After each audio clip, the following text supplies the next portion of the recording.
அன்புள்ள சகோதர சகோதரிகளே, ஒரு 4 நாட்களுக்கு முன் ஊடகவியலாளர்களிடம் நாம் சந்தித்தோம்.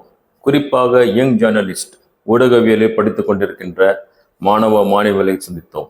எதற்காக என்றால், ஒடுக்கமே சுதந்திரம் என்ற இந்த பரப்புரை பற்றி கலந்துரையாடல் செய்வதற்காக. அவர்கள் சில நல்ல கருத்துக்களை எடுத்து வைத்தார்கள். இந்த தீமைக்கு எதிராக குரல் கொடுப்பதற்கும் அதை நீக்குவதற்கான வழிமுறைகள் என்ன? ஒரு சகோதரர் அழகாக சொன்னார், முதலிலே வாழ்க்கைக்கு ஒரு லட்சியம் இருக்க வேண்டும், ஒரு ஐடியாலஜி, ஒரு கொள்கை சார்ந்த வாழ்க்கை இருக்க வேண்டும். இன்று தீமைகள் பருவதற்கு ஒரு பிரபலமான காரணம் மக்கள் இலக்கில்லாத வாழ்க்கை, நோக்கம் இல்லாத வாழ்க்கை, கொள்கை இல்லாத வாழ்க்கையை மேற்கொள்கிறார்கள். ஆக இதை பற்றி நாம் சற்று சிந்திக்க வேண்டும். அவர் சொல்லும்போது தான் எனக்கு நபிகள் நாயகம் அவர்களுடைய வாழ்க்கையில் நினைவு வந்தது. மக்காவில் நபிகள் பெருமானார் வாழ்ந்து கொண்டிருக்கும் போது இன்னும் அவர் நபிகளாராக அறிவிக்கப்படவில்லை, இன்னும் குர்ஆன் இறக்கி அருளப்படவில்லை. 40 ஆண்டுகள் வாழ்ந்து கொண்டிருக்கும் போது பல தீமைகள், இந்த காலத்தை விட பெரிய தீமைகள் அங்கே இருக்கும்போது அது எப்படி நீக்கினார்கள்? ஒரு கொள்கையை முற்படுத்தினார்கள், ஒரு கொள்கையை அறிமுகப்படுத்தினார்கள். உங்களை படைத்தவர் இறைவன் இருக்கின்றான், அவன் உங்களை கண்காணித்து கொண்டிருக்கின்றான். அவனுக்கு முன்னால் ஒரு நாள் உங்களுடைய வாழ்க்கை கணக்கு இங்கு கொடுக்க இருக்கின்றீர்கள். இந்த வாழ்க்கைக்கு பிறகு ஒரு வாழ்க்கை இருக்கிறது. அதை எப்படி இறைவன் உங்களை இன்னும் முறை படைத்தானோ மீண்டும் அவன் படைப்பான். அவனுடைய நீதிமன்றத்தில் நீங்கள் நிற்க இருக்கின்றீர்கள். இதுதான் அந்த கொள்கை.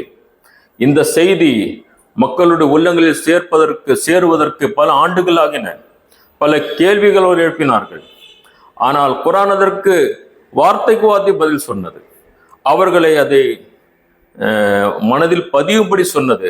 அதற்கு பிறகுதான் ஒவ்வொரு தீமையிலும் நீக்குவதற்கும் அதை நல்ல சமூகம் உருவாக்குவதற்கும் அவர்கள் முயற்சி செய்தார்கள். இது ஒரு சிந்தனை. இந்த அணுகுமுறை மிக அழகான அணுகுமுறையாக இருக்கிறது. நீங்கள் நல்ல காரியங்கள் செய்தால் உங்களுக்கு ஒரு வெகுமதி இருக்கிறது. நீங்கள் தீமையான செய்திகள் செய்தால் உங்களுக்கு ஒரு தண்டனை இருக்கிறது. உங்களை படைத்தேறிய உங்களை கேட்பான், விசாரிப்பான்.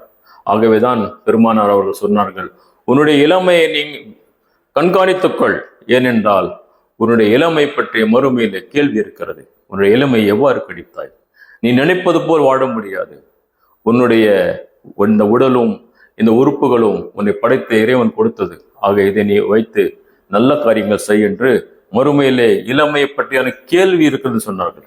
இன்னொரு இடத்தில் சொன்னார்கள், உனக்கு முதுமை வருவதற்கு முன் இந்த இளமை பருவத்தை பயன்படுத்திக் கொள், நல்ல காரியங்களுக்கு பயன்படுத்திக் கொள். என்ன புரிகிறது?